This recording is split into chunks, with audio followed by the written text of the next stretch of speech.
हमारी संध्या आरती है उसके कीर्तन को हम सभी ने श्रवण किया। और उसके पीडीएफ भी हमने भेज दिए थे ग्रुप में और ऑडियोज भी भेज चुके हैं। तो अभी जो हमारी संध्या आरती है, संध्या आरती में अभी तक हम जो अ, गौर आरती और जो युगल आरती उसको कर चुके हैं। अभी उसी क्रम में आगे जो हमारी तुलसी आरती है संध्या के समय जिसको करते हैं, आज हम वो करेंगे। आज रिद्धि दीदी हम सबको वो वाला कीर्तन श्रवण कराएंगी। शुरू करें। हरे कृष्ण। हरे कृष्णा। जय जय श्री गुरु गौरांग विकास श्री राधा विनोद बिहारी जू की जय। श्री राधा माधव हाँ जू हाँ की जय। हाँ सर्व विश्व प्रदाता श्री हाँ, वो विराट चाबी रह गई गोवर्धन मेरी, महाराज की संभाल जय। के रखना।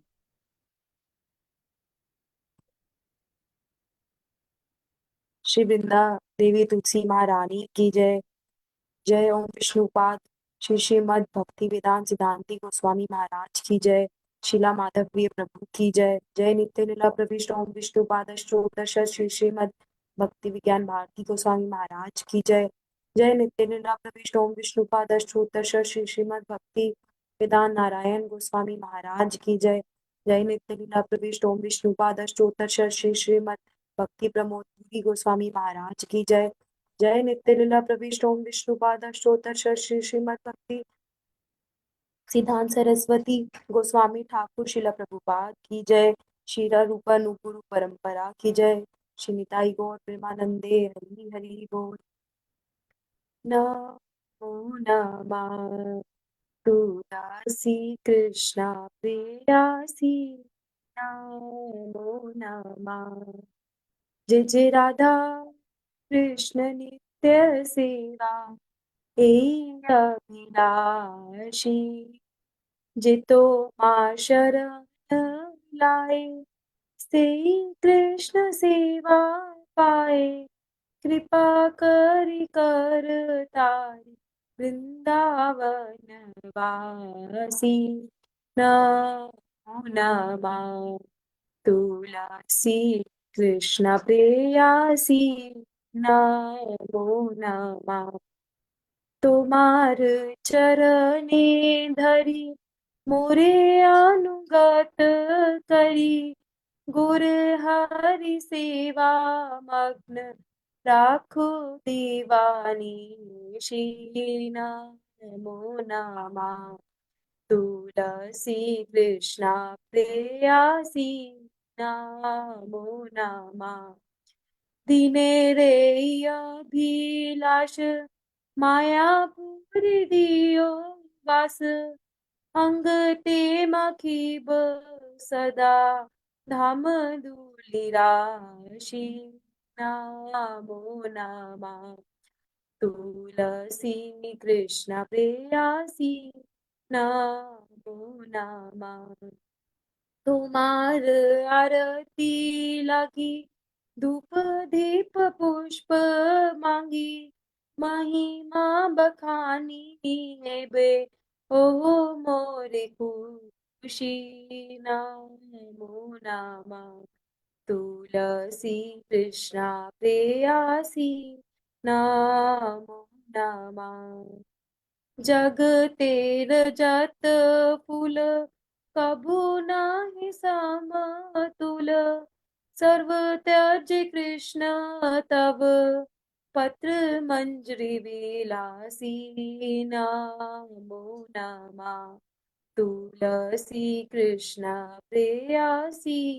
नमो नमः तुम्हार पादप तले देव ऋषि कुतूहले। सर्व तीर्थ लाए तारा हन अधिवासी। नमो नमः तुलसी कृष्णा प्रेयसी। नमो नमः श्री केशव अति दिन साधन भजन हीन। तुम्हार आश्रय सदा नामानंदे भासी। नमो नमः तुलसी कृष्णा प्रेयसी नमो नमः। तुलसी कृष्णा प्रेयसी नमो नमः। जय तुलसी महाराज की जय।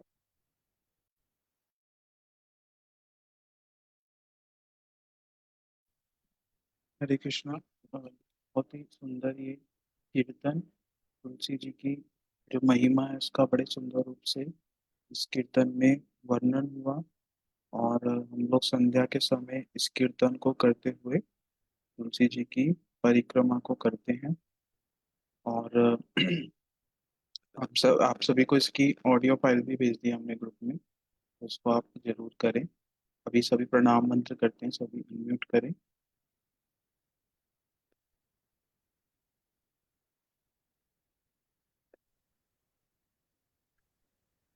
मूकं करोति वाचालं पंगुं लंघ्यते गिरिं। मुकुं मुखं करोति करोति वाचालं वाचालं पंगुं लङ्घते गिरिं। यते गिरिं यत्कृपातमहं वन्दे परमानन्दं माधवम्।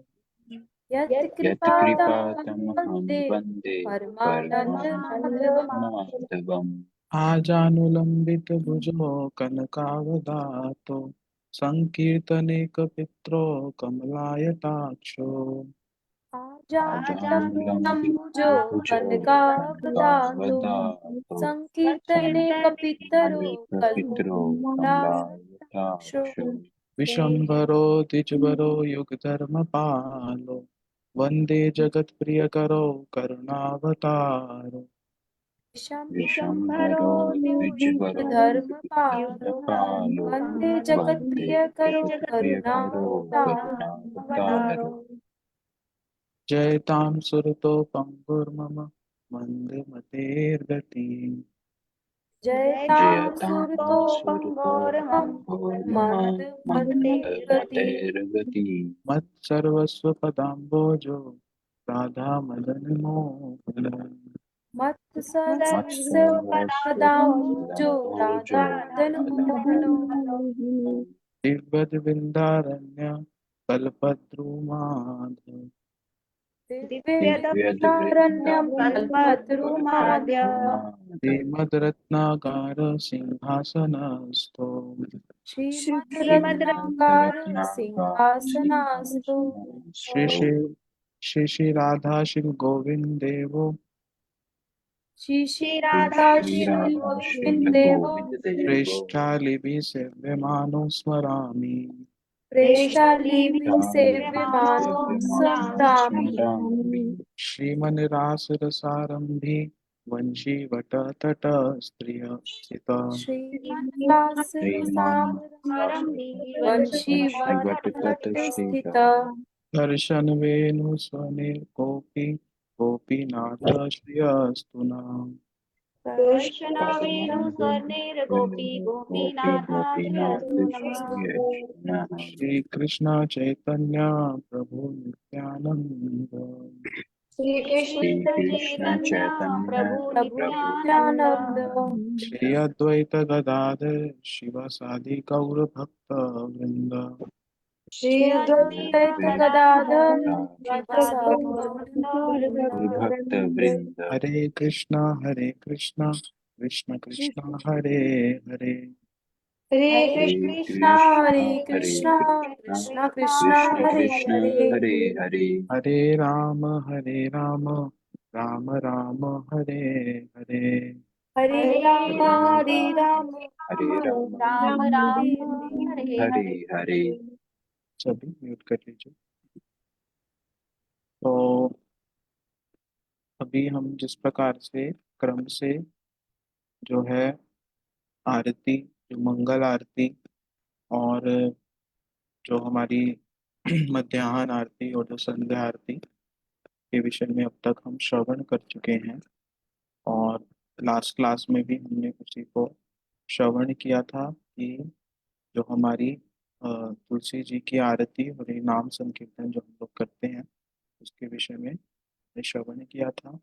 तो आज हम लोग इसी क्रम में आगे श्रवण करेंगे कि जो भगवान की आरती की जाती है वो किस प्रकार से की जाती है, कैसे, कब हम आरती दिखलाएंगे, कब हम अन्य जो स्टेप्स हैं उसको करेंगे, कब शंख बजाना होता है, कब प्रणाम करना होता है। तो ये सब अभी हम आज की क्लास में उसको श्रवण करेंगे। तो हमारे साथ वासुदेव प्रभु जी हैं। हरे हरे कृष्णा प्रभु जी। हरे कृष्णा। आ रही है आवाज प्रभु जी? हाँ जी, हाँ जी, ठीक से आ रही है। तो अभी प्रभु जी हमें हाँ। श्रवण कराएंगे आज का। हरे कृष्ण।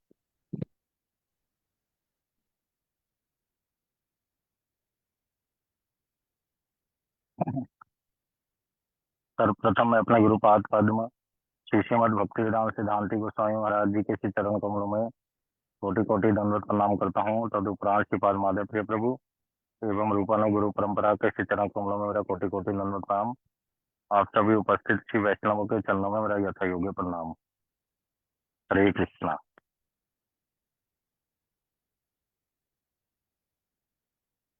हमारे प्रिय भक्तों से निवेदन है, अपना वीडियो ऑन कर लीजिए प्लीज। ठीक है। रिद्धि दीदी स्लाइड दिखाइए। तो जिस प्रकार से हमने भोग के समय समझा था कि भोग लगाने की विधि क्या है, कैसे भोग लगाया जाता है, उसी प्रकार से आज हम श्रवण करेंगे आरती कैसे करी जाती है भगवान की, उसमें किन वस्तुओं की आवश्यकता होती है, कैसे हम आरती कर सकते हैं। इस प्रकार से इसकी विधि, आरती करने की विधि को हम श्रवण करेंगे। यहाँ पर दिखा रहे हैं कि आवश्यक वस्तुएं क्या क्या हमें चाहिए होगा। एक, सबके घरों में आचमन पात्र जरूर होना चाहिए। आचमन पात्र बड़ा विशेष है। जब हम मंत्र करने बैठते हैं, दीक्षा मंत्र, उस समय भी जरूरी है। भगवान को भोग लगाते समय भी जरूरी है और आरती करते समय भी ये पात्र की जरूरत होती है। और दूसरा, घंटी, क्योंकि भगवान बिना घंटी के भोग ग्रहण नहीं करेंगे। और उसी प्रकार से आरती में भी घंटी का बहुत बड़ा रोल है। बड़ी पवित्र वस्तु।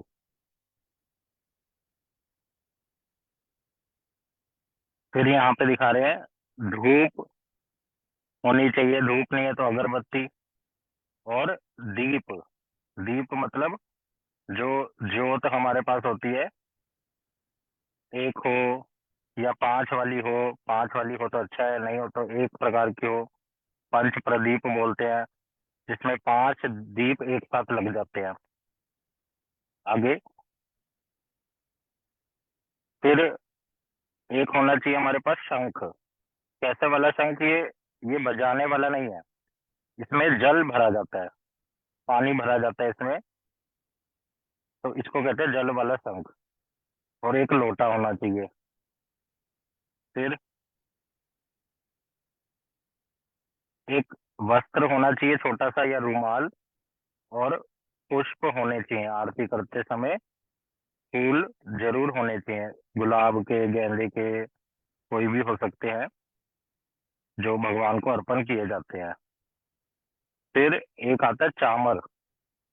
ये एक गाय होती है, उसकी पूंछ से बनता है। गाय का नाम ही चामर ही होता है, तो उसकी पूंछ से बनता है ये। तो वृंदावन में या नवदीप धाम में ये मिल जाता है।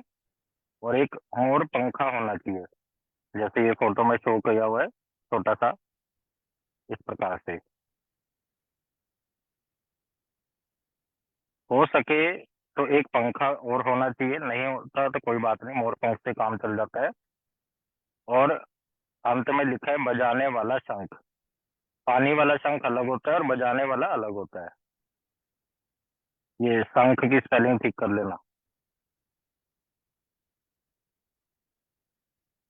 अब सबसे पहले जब आरती के लिए प्रस्तुत होते हैं भक्त, तो सबसे पहले आचमन करा जाता है। आचमन करने की विधि हम श्रवण करेंगे। आचमन किस लिए किया जाता है? अपने आप को पवित्र करने के लिए। जब भी हम स्नान करके आते हैं सुबह, उसके बाद भी आचमन किया जाता है। अपने दीक्षा मंत्र करने से पहले आचमन किया जाता है। भोग लगाने से पहले आचमन किया जाएगा, और जब आरती करेंगे उस समय भी आचमन किया जाएगा, अपने आप को पवित्र किया जाएगा। अब मन में प्रश्न उठता है, सुबह हम बाथरूम में स्नान करके आए, क्या हम पवित्र नहीं हुए? तो कह रहे नहीं हुए, क्योंकि आचमन करने से ही पवित्रता आती है, क्योंकि इसमें भगवान के नामों को हम श्रवण करते हैं और बोलते हैं। तो पहले आचमन पात्र में एक शुद्ध पवित्र जल भर लेना। अगर गंगा जल है तो अच्छी बात है, अगर गंगा जल नहीं है या यमुना नदी या किसी तीर्थ का जल नहीं है, वैसे तो गंगा जी का होना चाहिए या यमुना जी, अगर नहीं है, नॉर्मल वाटर है और आपने उसको भर लिया है, तो उसको हमें पवित्र बनाना पड़ेगा। उसके लिए श्लोक सबको लर्न होना चाहिए बड़ा। इसमें बोल रहे हैं, गंगे च यमुने च एव गोदावरी सरस्वती नर्मदे सिंधु कावेरी जले अस्मिन सन्निधिम कुरु। विष्णु प्रभु इसको जब भी श्लोक लिखो ऐसे नहीं लिखते, इसको अच्छे से प्रेजेंट करना चाहिए 2 लाइनों में। ये ऊपर नीचे समझ नहीं आता फिर। तो इसमें क्या भावना बता रहे हैं? 7 तीर्थों की नदियों का इसमें वर्णन किया है। गंगा, यमुना जी, गोदावरी जी, सरस्वती, नर्मदा, सिंधु नदी और कावेरी नदी। तो इन सब से हम प्रार्थना कर रहे हैं कि आप इस जल में आकर क्या करें, आ जाए, आप इसमें सन्निधि मतलब आकर विराजित हो जाए। उनसे प्रार्थना करते हैं। और कैसे? पहले भी बताया था, भगवान के भोग को अगर हमें चेक करना है कि बहुत गर्म है या ठंडा है, तो कैसे चेक करते हैं? पूजा माता बताओ कुराली से। श्री कृष्णा प्रभु जी, नाखून नहीं लगाना है, उल्टे हाथ पे मतलब उंगली हाँ पे। हाँ, उसमें ना उंगली नहीं डालनी अपनी, नाखून नहीं स्पर्श करना चाहिए, उससे अपवित्र हो जाती है वस्तु। अपनी उंगली उंगली का पिछला भाग से उसको स्पर्श करके करा जाता है। उसी प्रकार से इस जल को हम स्पर्श करके रखेंगे और ये वाला श्लोक बोलेंगे।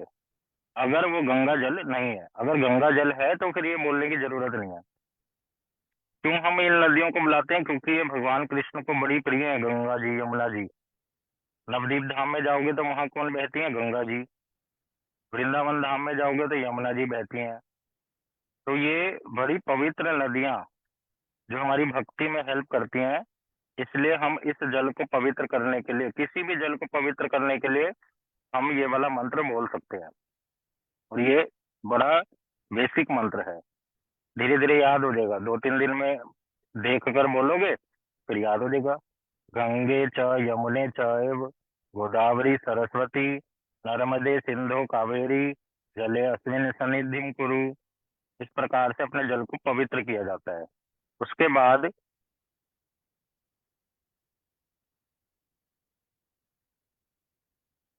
उसके बाद जल पवित्र कर लिया, अब आचमन कैसे करना है उसके बारे में यहाँ पर बता रहे हैं। आचमन करना बहुत आसान है, कुछ भी नहीं करना। पहले अपने उल्टे हाथ से जल लेकर, चम्मच में जल लेकर अपने सीधे हाथ को धो लो। फिर सीधे हाथ में थोड़ा सा जल लेकर, वो चम्मच छोटा सा ही होता है, जितना उस चम्मच में आता है, मतलब आचमन पात्र वाले चम्मच की बात कर रहा हूँ, उस जल को राइट हैंड में लेकर अपने मुख में डालना है। और मुख में डालते समय क्या बोलना है? ओम केशवाय नमः, ये उच्चारण करना है। अब हमने मुख में हाथ लगाया तो हाथ झूठा हो गया, तो अब क्या करेंगे? दोबारा से उसमें हाथ पर पानी डालेंगे 1 चम्मच, और उस हाथ को धो लेंगे साइड में, मतलब साइड में पानी फेंक देंगे, साइड में जमीन पर। फिर दूसरी बार दोबारा से जल मुख में लेंगे और कहेंगे ओम नारायण नामा। फिर से दूसरी बार हाथ धो लेंगे, अब झूठा हो गया। तीसरा बोलेंगे ओम माधवाय नमः। फिर से तीसरी बार हाथ धो लेंगे। इस प्रकार से आचमन हो जाता है। विष्णु प्रभु यहाँ पर भी बहुत बड़े बड़े फॉन्ट आपने लिख दिए हैं, बिल्कुल अच्छा नहीं लग रहा है दिखने में। अच्छे से क्यों नहीं करा इस पे काम? ये शायद चेंज हो गया ना फॉर्मेट, एक पीसी से दूसरे में, इसलिए हुआ है। जो मेरे पास फाइल है उसमें ऐसे नहीं था ये वो मुझे फाइल। नहीं पता, आप लोग ध्यान दो ना इन बातों का, मुझे क्या पता इस बात का। कितना awkward लग रहा है यहाँ पर देखने में। या तो रिद्धि को कहो कि अपना अपडेट करे, जो भी है मुझे नहीं पता, आप लोग देखो। ये तो आप लोग से हैंडल करते हो अब, नहीं तो फिर मैं कर लूंगा।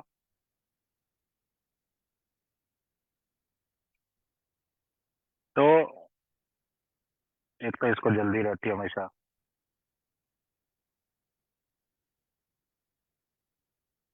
तो आचमन करने की विधि बहुत आसान है। क्या करना है? कुछ नहीं करना, पहले अपने जल को पवित्र कर लेना है। और ये आचमन हम कभी भी कर सकते हैं। सबसे पहले सुबह स्नान करने के बाद तो करना ही चाहिए, ये नियम होना चाहिए भक्तों के जीवन में। और क्या, कुछ नहीं बोलना, ओम केशवाय नमः, ओम नारायण नमः, ओम माधवाय नमः। अगर ये लर्न नहीं होता, बड़ा आसान है, मैंने तो कैसे लर्न कर रहा था।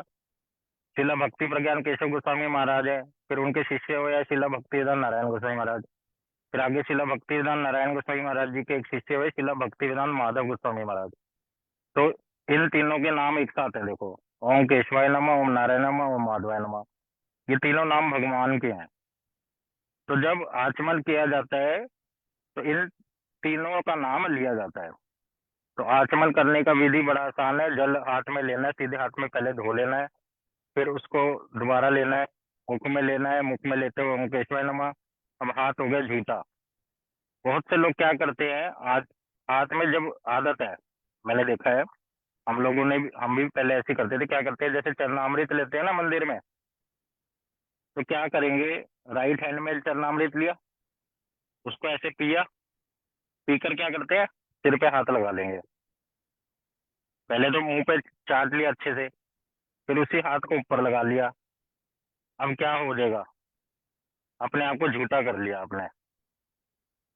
हमने ये भोग के समय सारा सीखा था, क्योंकि उस चरण, वो पहले तो प्रसाद है चरणामृत, उसको पहले अपने मुख में लिया, फिर अपने अपने मुख में लेने से क्या हो गया, झूठा हाथ हो गया, उस झूठे हाथ को सिर पे लगा लिया। तो ऐसे नहीं करना चाहिए। अगर सिर पे चरणामृत डालना है तो डायरेक्ट डालो, ऐसे, ये भगवान का चरणों का अमृत है, मैं अपने सिर पे डालता हूँ। उसको मुख में लगाकर डालना, वो झूठा हो जाता है। तो उसी तरह से आचमन जब कर रहे हो तो सिर पे हाथ लगाने की जरूरत नहीं है, बहुत लोग लगाते हैं। जब गुरु जी से दीक्षा लेने आते हैं भक्त लोग, नए लोग, ये गड़बड़ करते हैं, उस समय मैं सिखाता हूँ। तो आचमन करो और हाथ धो लो, फिर आचमन करो, फिर हाथ धो लो, फिर मंत्र बोलो, फिर हाथ धो लो। इस प्रकार से जल्दी से आचमन हो जाता है। इसी को आचमन करना कहते हैं। नेक्स्ट।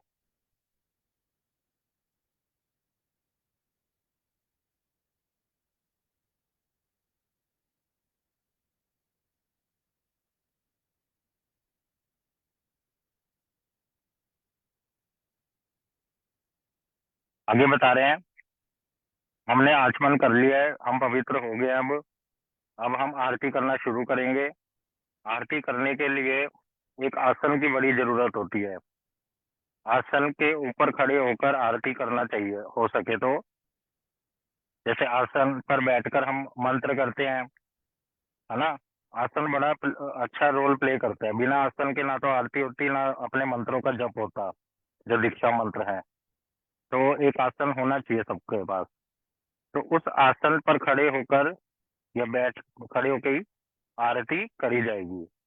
तो हमने पहले सुन लिया था, हमने धूप भी रख लिया, अगरबत्ती भी, हमारे पास दीप भी है, आचमन पात्र भी है, फूल है, जल वाला शंख है, रुमाल है, बजाने वाला शंख है, चामर है, मोर पंख है, ये सब हमने रख लिया, एक साथ इकट्ठा कर लिया।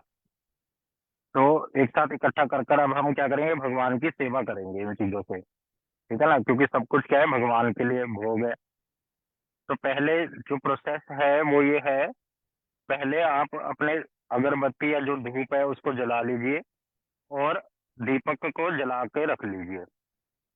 अब क्या करना है, वो जो जल आपने गंगा जल बना लिया था, अब एक एक तो या तो आपके पास गंगा जल हो, नहीं है तो आपने क्या करा, गंगे चाहे यमुने चाहे वाला मंत्र पढ़ा और उसको गंगा जल बना लिया, और उस जल की एक एक बूंद इन सभी वस्तुओं पर डाल देंगे। पहले धूप जला लो और दीपक जला लो, सब पर एक एक बूंद डाल दो, घंटी पर, फूल पर, सबको पवित्र करने के लिए। तो उससे क्या होगा, सभी वस्तुएं पवित्र होगी भगवान की सेवा के लिए। तो इस प्रकार से पहले सभी वस्तुओं को पवित्र करा जाता है। आगे फिर आरती जब आप शुरू करेंगे तो उसका एक क्रम होता है, सीक्वेंस होता है। आरती किसको दिखानी है, तो जो सबसे बड़ा है, बड़े से लेके छोटे तक आना है, ऊपर से लेके नीचे तक। बड़े से छोटा नहीं बोलूंगा, ऊपर से लेके नीचे तक परंपरा जो चल रही है हमारी, उससे आना है। तुम्हारी परंपरा में सबसे पहले कौन आते हैं, राधा कृष्ण। फिर जैसे मंदिर है सबके घरों में, राधा कृष्ण होंगे, महाप्रभु भी होंगे कईयों के घर में। कईयों के घर में महाप्रभु नहीं है तो क्या होंगे, वो 5 तत्वों वाली फोटो होगी जिसमें पांचों खड़े हैं, महाप्रभु, नित्यानंद प्रभु, अद्वैताचार्य जी, गदाधर पंडित और शिवास पंडित जी। कभी कभी कई कई भक्तों के घर में लड्डू गोपाल जी होंगे, नहीं तो कईयों के घर में क्या होते हैं, आ, ये नरसिंह भगवान का फोटो होगा, है ना। और तुलसी जी सबके घर में होती है, तुलसी जी का पौधा। गुरु परंपरा भी सबके घर में होनी चाहिए, गुरु परंपरा के बिना नहीं होता। अपने गुरु जी की फोटो होनी चाहिए जरूर। राधा माधव कहने का अर्थ क्या है यहाँ पर, राधा माधव कौन, या तो ऐसे, या तो आपके पास विग्रह हो, और वो विग्रह क्या होने चाहिए, प्रतिष्ठित। अपने गुरु जी से उनकी प्राण प्रतिष्ठा करवानी चाहिए। वृंदावन जाकर आपने विग्रहों को खरीद लिया है और घर में आके सेवा करने लगे, ऐसे नहीं होता। पहले एक वैष्णव से या सदगुरु से, जो शुद्ध भक्त हैं, उनसे विग्रहों की प्राण प्रतिष्ठा करानी चाहिए।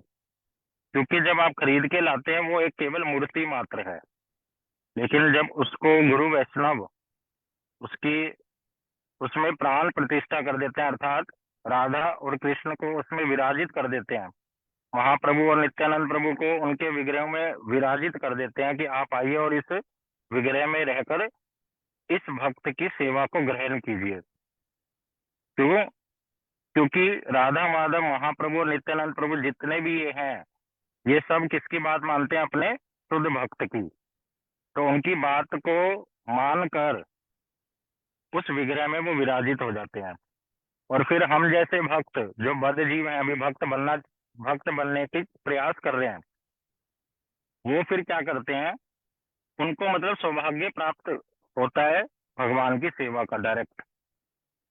तो इस प्रकार से नियम पूर्वक गुरु जी से, वैष्णव से, श्रेष्ठ वैष्णव से ऐसे विग्रहों, अगर कोई लोग घर पे विग्रह नहीं सेवा कर सकते, है ना, कई लोगों के पास नहीं होता समय कि विग्रहों को हर रोज स्नान कराएंगे, विग्रह, ये वाला सुनेंगे हम, ये वाली क्लास भी अलग से करेंगे, विग्रहों की सेवा कैसे करते हैं जो भी। तो भक्त लोग क्या करते हैं, उनके लिए नियम है, जैसे वृंदावन में जो प्रतिष्ठित ठाकुर जी हैं, या हमारे गुरुदेव द्वारा प्रतिष्ठित ठाकुर जी राधा माधव, राधा विनोद बिहारी, या वृंदावन में जो गोस्वामी वर्गों द्वारा प्रतिष्ठित हैं, राधा, आप लोगों से ही सुनते हैं। सोहनलाल प्रभु जी, थोड़े से ठाकुर जी के नाम बताओ वृंदावन में जो गोस्वामी वर्गों ने स्थापित किए हुए हैं, उनके द्वारा सेवित।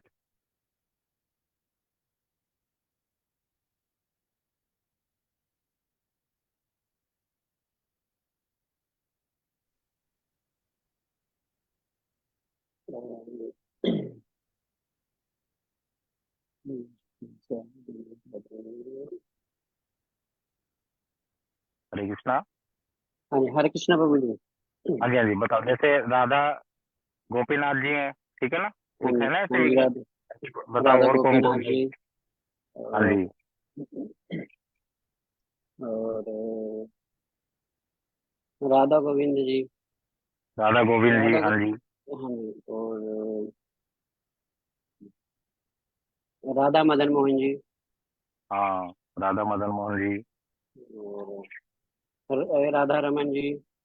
राधा रमन जी, सही है। राधा श्याम सुंदर है, राधा राधा दामोदर गोकुलानंद जी है। जी। हाँ, राधा गोकुलानंद जी, बिल्कुल सही है। तो ये जो प्रतिष्ठित विग्रह हैं, बहुत सुंदर। तो ये जो प्रतिष्ठित विग्रह हैं, इनका चित्रपट घर में लगाते हैं भक्त लोग सेवा करने के लिए, ठीक है ना। तो उसी प्रकार से राधा माधव जी, महाप्रभु और नित्यानंद प्रभु अगर विग्रह हैं तो उनकी प्राण प्रतिष्ठा करानी चाहिए, फिर उसके बाद सेवा करनी चाहिए। और नहीं है तो चित्रपट रखकर सेवा करनी चाहिए महाप्रभु का, नित्यानंद प्रभु का, राधा कृष्ण का। जो बाजारों में राधा कृष्ण के फोटो मिलता है ना, वो नहीं, वो तो ऐसे मन से बनाए होते हैं, उस पे लाइट लगा देते हैं, उसको अच्छे से बना देते हैं। ऐसे फोटो की कोई सेवा नहीं होती घरों में, उसको रखना भी नहीं चाहिए, उसका कोई फायदा ही नहीं है। वो बस एक आपका दीवार को सजाने के लिए है। लेकिन जो वृंदावन के ठाकुर जी हैं, उनका फोटो घरों में होना चाहिए, है ना। ऐसे वाले ठाकुर जी होने चाहिए। ये बाजारों में जो मिलते हैं तो बड़े कभी कभी ऐसे गंदे फोटो होते हैं कि बड़ा गलत भावना उसमें प्रकट हो रही होती है राधा कृष्ण के प्रति। तो ऐसे फोटोज को घर में नहीं रखना चाहिए। केवल जो प्रतिष्ठित विग्रह हैं उन्हीं की फोटोज को, उन्हीं विग्रहों को घरों में रखना चाहिए। उन्हीं की सेवा होती है, उन्हीं का दर्शन करने से हमारे को पवित्रता मिलती है और भक्ति मिलती है। तो जो राधा माधव जी अब हैं और महाप्रभु नित्यानंद प्रभु हैं, अब इनकी सेवा करेंगे आरती के माध्यम से। कैसे? सबसे पहले आरती जो भी शुरू होगी, सबसे पहले राधा और कृष्ण को दिखाई जाएगी। उसमें भी पहले कृष्ण को, फिर राधा रानी को, फिर महाप्रभु को, फिर नित्यानंद प्रभु को, और फिर अगर पंच तत्व का फोटो है, होना चाहिए सबके घरों में, पंच तत्व का फोटो तो जरूर होना चाहिए। फोटो मतलब चित्रपट, वो चित्रपट जरूर होना चाहिए। फिर उसमें अद्वैताचार्य जी अपने आप आ जाएंगे, गदाधर पंडित जी भी आ जाएंगे और श्रीवास पंडित जी भी आ जाएंगे। फिर यहाँ लिखा है विष्णु तत्व। विष्णु तत्व मतलब कोई भी, जैसे नरसिंह भगवान का फोटो है आपके घर में, शायद हो सकता है किसी के घर में वामन भगवान का, किसी के घर में कूर्म वरा भगवान या लड्डू गोपाल जी। तो फिर उनको आरती दिखानी है। और आरती के समय तुलसी का पौधा निकट होना चाहिए, तुलसी जी को दिखाएंगे। फिर लास्ट में गुरु परंपरा, गुरु परंपरा में भी सबसे पहले किसको? 6 गोस्वामियों को, सबसे बड़े हैं वो, उनका फोटो होना चाहिए चित्रपट। 6 गोस्वामियों के बाद किसको? शिला जगन्नाथ दास बाबा जी महाराज को। फिर जगन्नाथ दास बाबा जी महाराज के बाद शिला भक्ति विनोद ठाकुर जी को, फिर शिल गौर किशोर दास बाबा जी महाराज को, फिर शिला प्रभुपाद को। ऐसे करते करते नीचे तक आ जाना है, ऊपर से नीचे। और सबसे लास्ट में किसको दिखाना है? गुरु जी को। हमारे गुरु जी जो होंगे हमारे मंदिर में, गुरु जी का जो चित्रपट है उनको दिखाना है, ठीक है। तो इस प्रकार से ये सीक्वेंस फॉलो करना चाहिए। और आरती जब शुरू होती है तो आपके उल्टे हाथ में, बाएं हाथ में घंटी रखनी है हमेशा। जैसे यहाँ फोटो में आप देख रहे हैं कि उसने घंटी लेफ्ट हैंड में बजती रहेगी, और जो दूसरी चीजें आप ऑफर कर रहे हैं ठाकुर जी को, वो राइट हैंड से ऑफर करनी है। भगवान की सेवा हमेशा सीधे हाथ से ही होती है। जितना कम उल्टा हाथ लगाए उतना बेस्ट होता है। भगवान के विग्रह को अगर कभी उठाना है तो सीधे हाथ से उठाना चाहिए। शालिग्राम जी, गोवर्धन जी, किसी को भी उठाना है तो सीधे हाथ से। जैसे अभी मेरे मन में एकदम से आया शालिग्राम, तो अगर किसी के घर में शालिग्राम जी हैं तो पहले तो राधा और कृष्ण को आरती दिखाएंगे, फिर पंच तत्व को, फिर विष्णु तत्व। बोला ना मैंने, कोई भी विष्णु तत्व जो है, अर्थात शालिग्राम जी, अगर शालिग्राम जी है तो उनको पहले दिखाया जाएगा, फिर बाद में नरसिंह भगवान और दूसरे लड्डू गोपाल इनको। तो शालिग्राम जी की तो लेफ्ट हैंड से घंटी बजानी है, और राइट हैंड से जो जो वस्तुएं हमने इकट्ठी करी हैं उनको अर्पण करना है भगवान को। सबसे पहले अर्पण किया जाता है अगरबत्ती या धूप, जो भी आपके पास हो। वो 2 है, 1 है, 3 है, 4 है, 5 है, वो आपकी इच्छा अनुसार है, आप कितना कर सकते हैं सेवा में। तो सुबह मंगल आरती करनी है, दोपहर में भोग आरती और शाम को संध्या आरती। भक्त लोग कहते हैं दोपहर में नहीं कर सकते, हम बिजी होते हैं, तो वो क्या करें, सुबह और शाम तो पक्का करें आरती। ठीक है ना। तो आरती में क्या, अगरबत्ती का प्रयोग कीजिए या धूप जो भी है, सबसे पहले उसको जला तो लिया था, पवित्र भी कर लिया था, तो उसको हम अगरबत्ती को हमेशा कहाँ पर दिखाते हैं, इसका भी एक प्रोसेस है, भगवान को कहाँ दिखाना है। तो अगरबत्ती कहाँ दिखाई जाती है, ठाकुर जी के चरणों में। जो ये पूरा क्रम बताया मैंने, सबके चरणों में दिखाया जाएगा, उससे ऊपर उसको शो नहीं किया जाता। तो चरणों का दर्शन करते हुए ऐसे हाथ को घुमाओ प्रेम से। बहुत जल्दी नहीं करना है, ऐसे ऐसे जल्दी जल्दी करते हैं कई लोग। प्रेम से उसको धीरे धीरे धीरे कर दिखाओ ठाकुर जी को, है ना, ऐसे दिखाना चाहिए। आगे। हम्म। अब हमने अगरबत्ती या दिखा दिया। पहले राधा कृष्ण को दिखाया, फिर पंच तत्व को दिखाया, फिर विष्णु तत्व को दिखाया, फिर गुरु परंपरा, और फिर लास्ट, सॉरी, तुलसी जी को दिखाया, फिर गुरु परंपरा को दिखाया, फिर लास्ट में गुरु जी को दिखाया। उसके बाद अब वो अगरबत्ती क्या है, हमने भोग लगा दी, उसका भोग लग गया है, अब वो क्या बन गया, प्रसाद। ठीक है, अब वो प्रसाद बन गया और मेरा हाथ भी क्या बन गया, प्रसाद। उस हाथ से अब मैं अगर किसी वस्तु को छू दूंगा तो क्या बन जाएगा वो, विष्णु प्रभु क्या बन जाएगा वो, प्रसाद। वो भी प्रसाद बन जाएगा। और फिर उससे क्या भगवान को भोग लगाया जाएगा, बताओ। नहीं। तो अब क्या करना है, अपने लेफ्ट हैंड से आचमन पात्र से जल लेना है। देखो कितना बड़ा रोल प्ले करता है आचमन पात्र। और उसमें से एक चम्मच जल अपने हाथ पर डाल लेना है, ताकि वो शुद्ध हो जाए, पवित्र हो जाए। और नेक्स्ट, सेकंड चीज आपने क्या उठानी है, पंच प्रदीप, जिसमें आपने ज्योत लगाई है। किसी के घर में 5 वाला हो सकता है, किसी के घर में 3 वाला, किसी के घर में 1 वाला, वो इतना हार्ड एंड फास्ट नहीं है कोई। लेकिन मठों में पंच प्रदीप 5 वाला तो होता ही है। आप ये गंगा तट पे जाओ, गंगा आरती जो कर रहे होते हैं, उसमें तो पता नहीं 100 हजार हजार लगे होते हैं, वो वाला ले आओ, वो बेस्ट है। सब लोग एक एक वो खरीद लो और अपने से आरती करनी है। ठीक है, जोर जोर से घुमाना है लोग। अगर कोई घर में 3 बारी आरती करेगा तो उसके तो हाथ ही दुख जाएंगे, उसको उठा उठा के उसमें जोत जला जला के। वो वाला खरीद लेना। होते हैं ऐसे कई भक्त, उनके घर में ये भी मिलेगा। तो पंच प्रदीप जो हमने पहले पवित्र कर लिया था, उसमें अग्नि पहले से जला ली थी, उसको प्रज्वलित कर लिया था। अब इसको दिखाने की विधि बड़ी विशेष है। सबसे पहले ये भगवान के चरणों में दिखाई जाती है। सबसे पहले हम किसको दिखाते हैं, कृष्ण को। तो कृष्ण के चरणों में 4 बारी घुमाना है अपने हाथ को। फिर कृष्ण की नाभि का दर्शन करते हुए, नाभि मतलब जो कमर से ऊपर, वहां पर 2 बारी घुमाना है। और फिर भगवान के मुख का दर्शन करते हुए 3 बारी वहां घुमाना है। ऐसे मत करना वो बिगड़े के वहां पास में ले गए और भगवान के चरणों में ऐसे चिपका के आरती कर रहे हो, फिर नाभि के पास 2 बारी घुमा दिया, फिर ऊपर मुख में ऐसे दिखा दिखा के, ऐसे नहीं, दूर से और दर्शन करते हुए। और फिर 7 बारी ऊपर से लेके नीचे तक देखना है, ऐसे आरती करनी है। ये तो हो गया, मतलब जो प्रोसेस हम मठ में फॉलो करते हैं। अगर आप घर में कर सकते हैं अच्छा है, नहीं तो 7 बारी बस डायरेक्टली सारी जगह दिखा दीजिए। 7 बारी नहीं दिखाना तो 4 बारी चरणों में, 2 बारी नाभि पर, 3 बारी मुख में दिखाकर रख सकते हैं।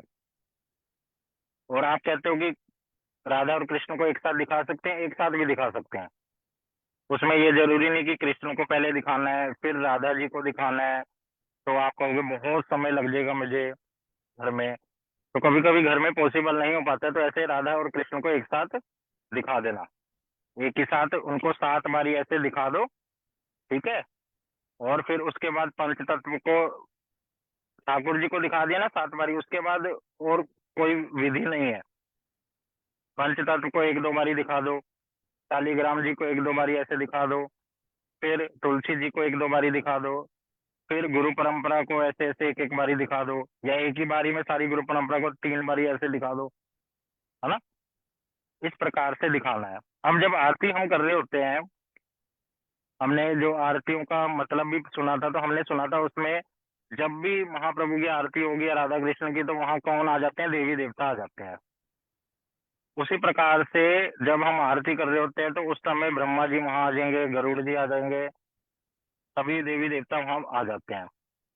तो उस अब ये पंच प्रदीप जो है, हम क्या करते हैं जब हम ठाकुर जी की आरती कर लेते हैं, उसको किसको दिखाते हैं?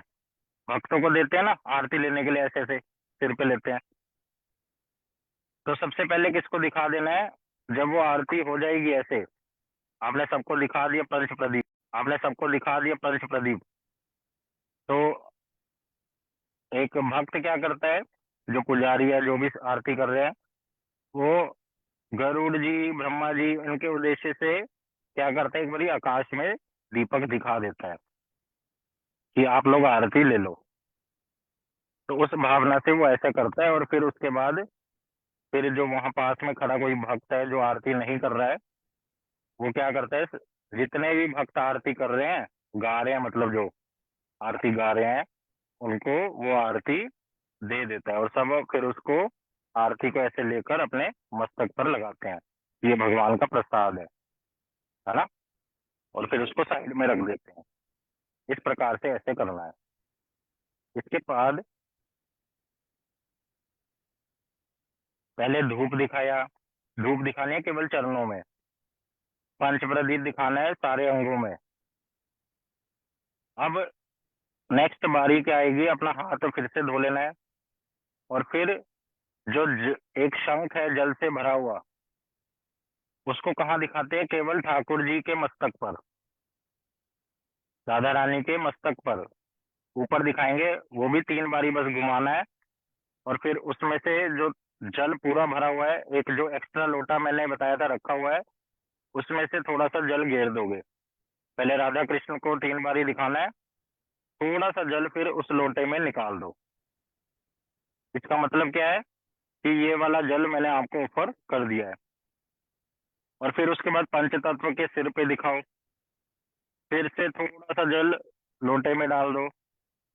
फिर शालिग्राम जी या विष्णु तत्व को दिखाओ, फिर डाल दो। फिर तुलसी जी को दिखाओ, फिर डाल दो। फिर गुरु परंपरा को एक साथ दिखाकर थोड़ा बहुत जल उसमें डाल दो, और थोड़ा बहुत जल उसमें रहने देना, उसको सारा खाली मत करना, वो बताऊंगा क्यों।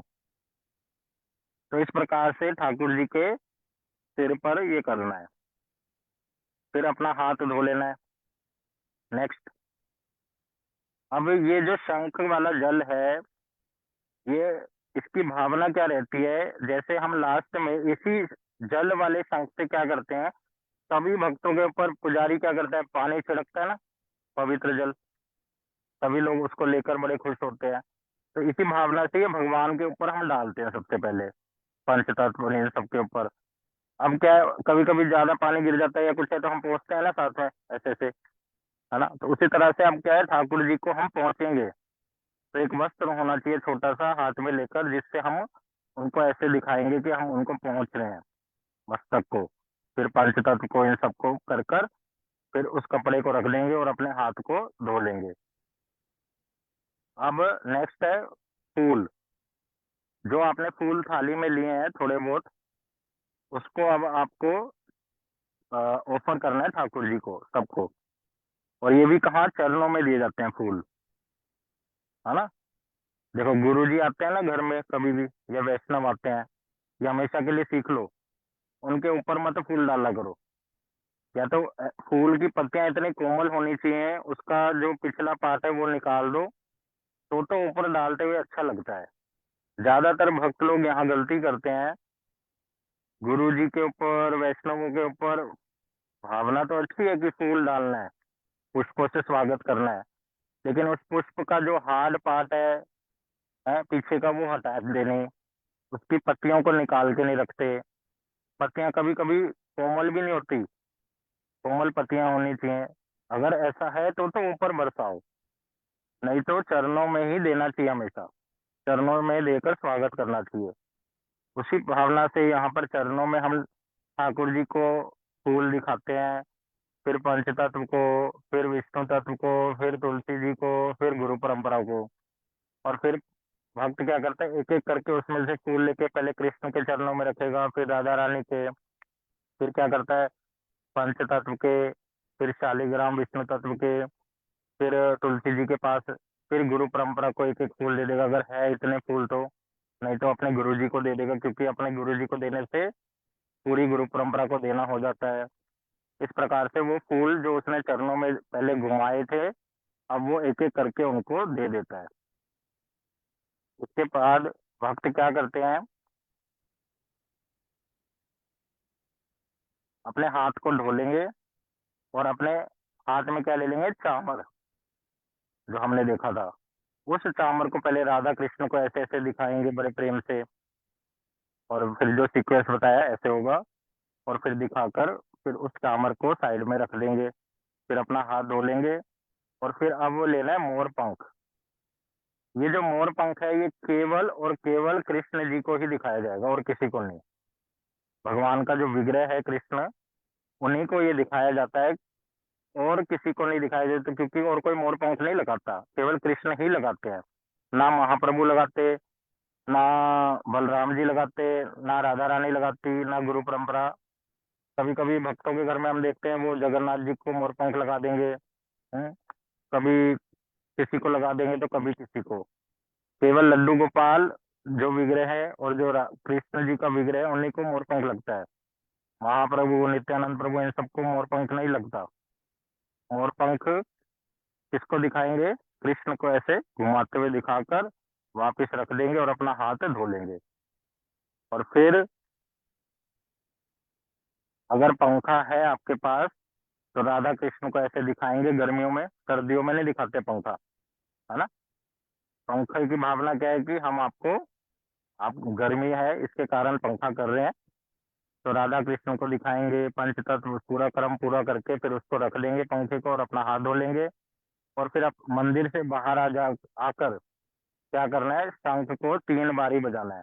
अभी लेफ्ट हैंड में क्या है आपके, घंटी बज रही है साथ साथ, लेफ्ट हैंड में साथ साथ घंटी बजती रहेगी, और ये सारी चीजें आप यूज करते रहेंगे भगवान की सेवा में। और लास्ट में भी लेफ्ट हैंड में घंटी बजेगी, राइट हैंड से शंख बजाना है 3 बारी। और फिर वो शंख क्या हो गया, अब अपने मुंह से लगाया था ना, तो वो झूठा हो गया।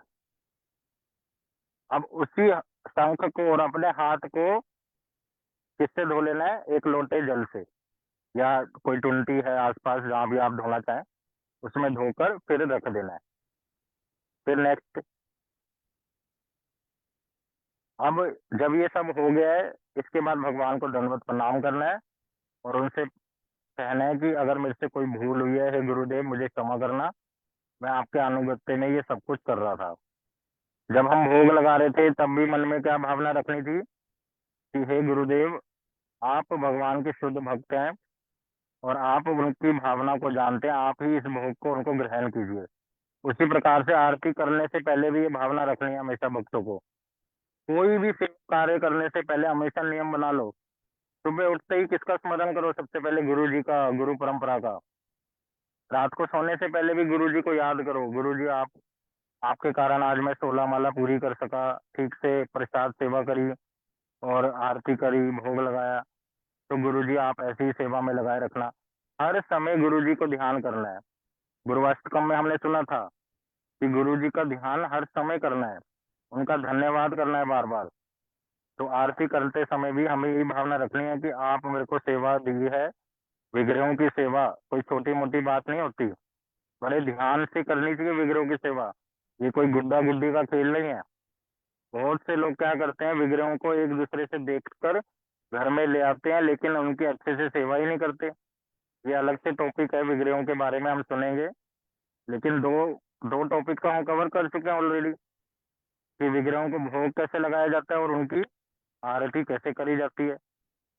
तो ये दोनों चीजें बड़े अच्छे से करनी चाहिए भक्तों को, इसमें कोई कंजूसी नहीं करनी चाहिए। और दीपक जो जलाते हो वो देसी घी का होना चाहिए, ये सरसों का तेल, तिल का तेल ये नहीं चलेगा। अगर किसी के घर में बड़ा दिक्कत है तब बात अलग है।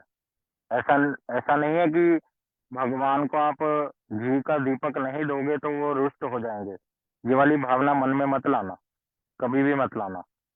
कोई कहता है कि मैं चामर और मोरपंख भी नहीं खरीद सकता, कोई बात नहीं, मत खरीदो, कोई जरूरी नहीं है। आप केवल दीपक दिखा दो, मिट्टी का दीपक दिखा दो, ठाकुर जी उसी से प्रसन्न हो जाएंगे। कोई कहता है मेरे पास ये भी नहीं है, नहीं है तो कोई बात नहीं, आरती गा दो।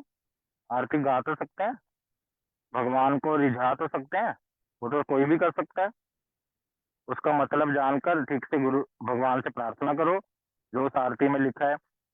आप सोचो कि जैसे आरती में बार बार आता है चामर डुलाए, मोर पंख डुलाए, है, दीपक दिखाए, तो आप सोचो उस समय मैं आरती कर रहा हूँ मन की भावना से।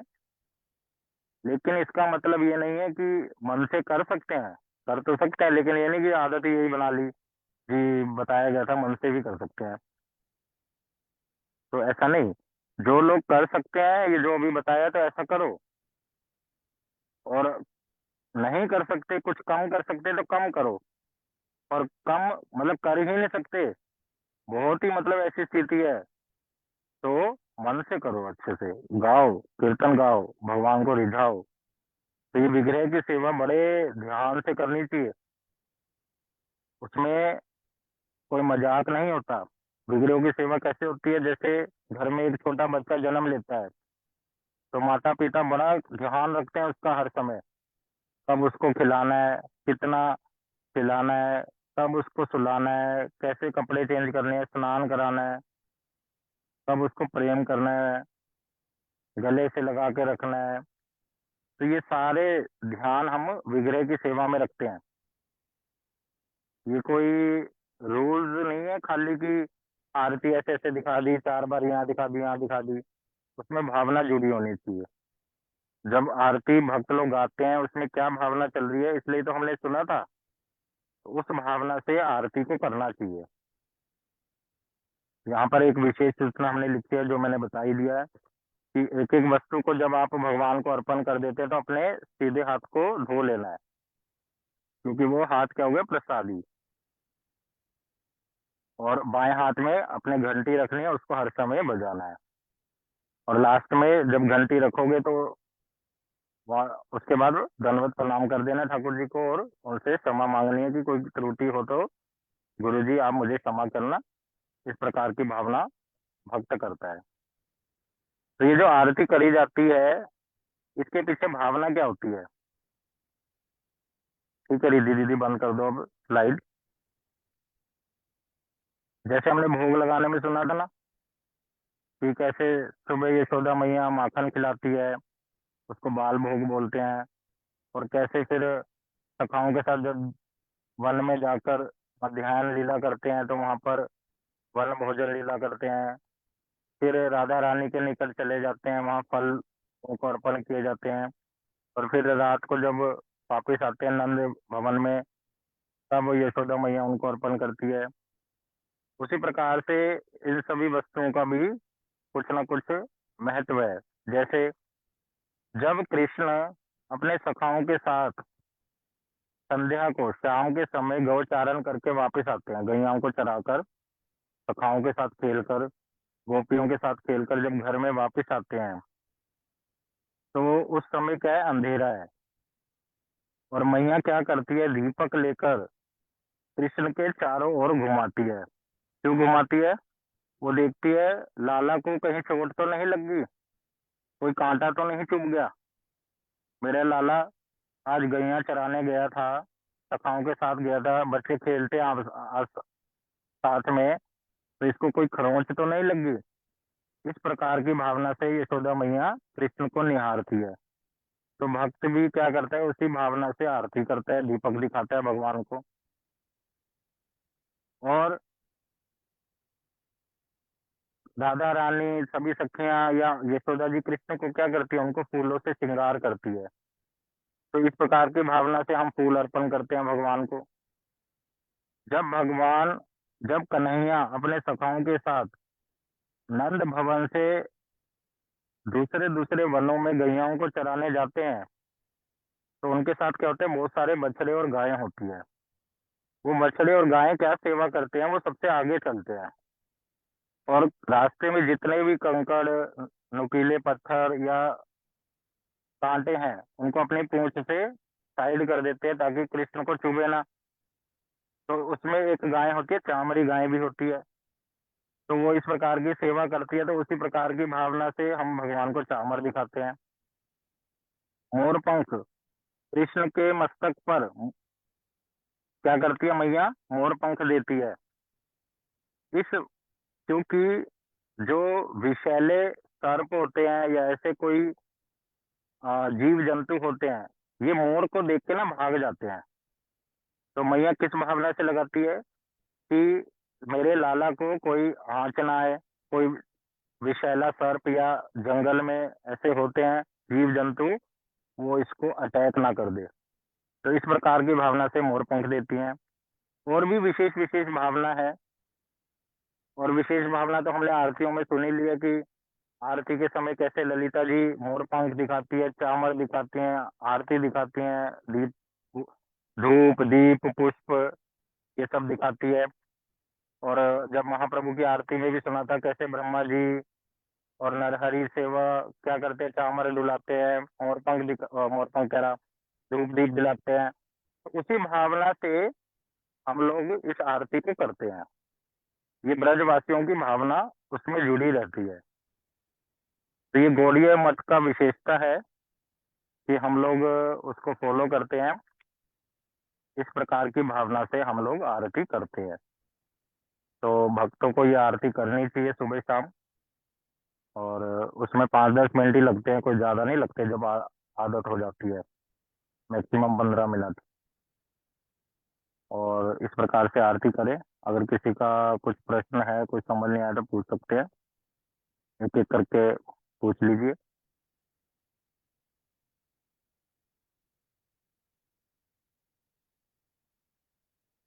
नितिन प्रभु आप प्रश्न ले लीजिए एक एक करके। हाँ अंतरा दीदी आप बोले। हरे कृष्णा प्रभु जी। अच्छा। प्रभु जी जैसे आरती करते समय राइट हैंड में बार बार से आचमन करना है, लेकिन अगर हम घंटी साथ साथ बजाते रहेंगे तो फिर आचमन मतलब कैसे करेंगे? तो घंटी बीच में तो आपको रखनी पड़ेगी ना, तो उस समय हाँ दोनों हाथ आचमन नहीं करते नहीं, हैं या फिर? वो जैसे अब आप आरती कर रहे हैं, आरती दिखाई, अब आपने आरती रख दी, मतलब आरती उस टेबल पे नहीं रखना जहाँ पे आरती का बाकी सामान रखा है ना, तो आपने वो रख दिया। अभी ये वाला हाथ तो हमारा आरती कर रहा है, मतलब ये तो उसमें हो चुका है। लेकिन जो दूसरा हाथ है, घंटी वाला है ना, वो तो शुद्ध है अभी। तो आपने क्या करना है, घंटी को वहीं रख के जहाँ पे आपने बाकी सामान रखा है, जल लेके हाथ में, और इस वाले हाथ पे फिर वो शुद्ध कर लेना है हाथ को। ऐसे फिर आप और चीज को ले सकते। समझ आया आपको? हाँ जी प्रभु जी। ठीक। मनस्वी दीदी आप। हरे कृष्णा प्रभु जी। हैं? मेरा ये डाउट था कि जैसे शुरुआत में हम वो धूप देते तो धूप का क्या रोल होता है आरती में?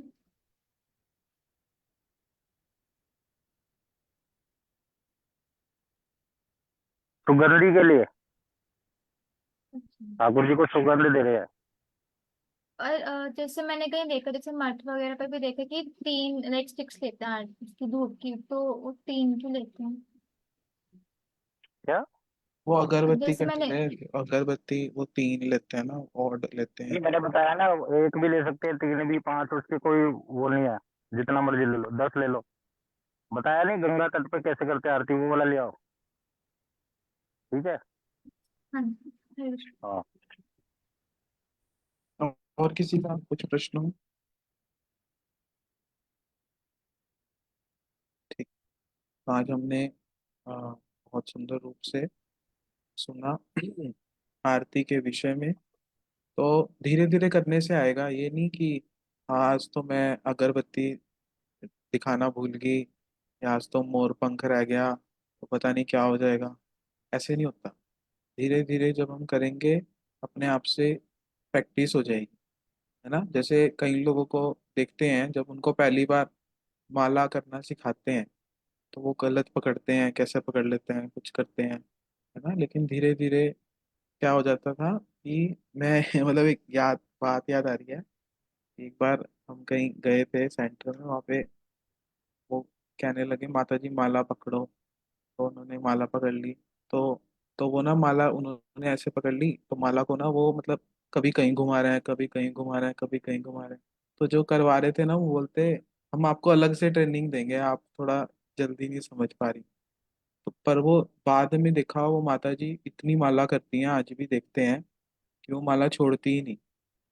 तो तो कहने का अर्थ क्या है कि जब हम दिखने में शुरू में थोड़ा थोड़ा लगता है, लेकिन जब प्रैक्टिस हो जाती है, सब चीजें हम सीख जाते हैं, तो फिर हम एक्सपर्ट हो जाते हैं उसमें।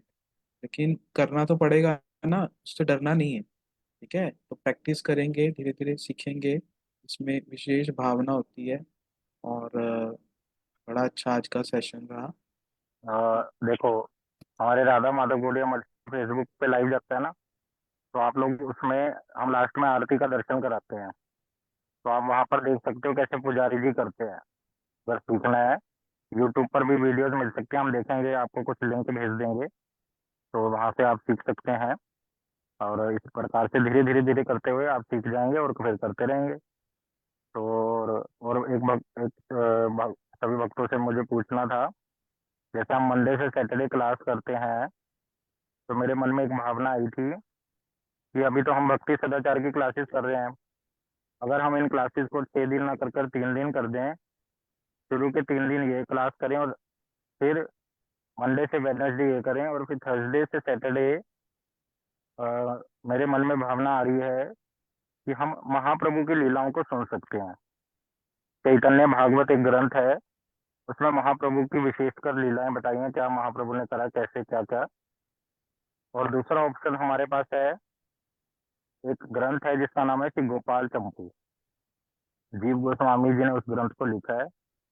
उस ग्रंथ में क्या लिखा हुआ है, कृष्ण की जन्म से लेकर अंतिम लीला तक, मतलब जो भागवत में दशम स्कंद है, वो सारा का सारा जीव गोस्वामी जी ने विशेष कर बड़े ही उसमें रहस्य खोल खोल कर अच्छे से बता रखा है। तो आप भक्त लोग व्हाट्सएप पे मैसेज कर सकते हैं, क्या आपकी इच्छा चैतन्य भागवत सुननी है या गोपाल चंपू। तो साथ में हम लीलाएं भी सुनेंगे, ये सब तो सीखेंगे, नियमों को कैसे करना है, क्या है सदाचार, लेकिन साथ में उसमें मधुरता भी ऐड करें तो अच्छा रहेगा। तो 3 दिन सदाचार की क्लास करेंगे, तीन 3 दिन चैतन्य भागवत या गोपाल चंपू, जैसा भक्त वोट करेंगे, ग्रुप में मैसेज कर दें। कल सुबह तक या शाम तक कर दीजिए, ताकि हमें क्लियर हो जाए कि ज्यादातर भक्तों का इच्छा क्या है सुनने की। तो उस प्रकार से हम करेंगे। हरे कृष्णा। और आप सभी मैसेज कर दीजिएगा। तो आज अभी समय भी हो गया है, तो हम क्लास को यहीं पर रखते हैं। कल हम फिर से समय से क्लास को करें। हरे कृष्ण।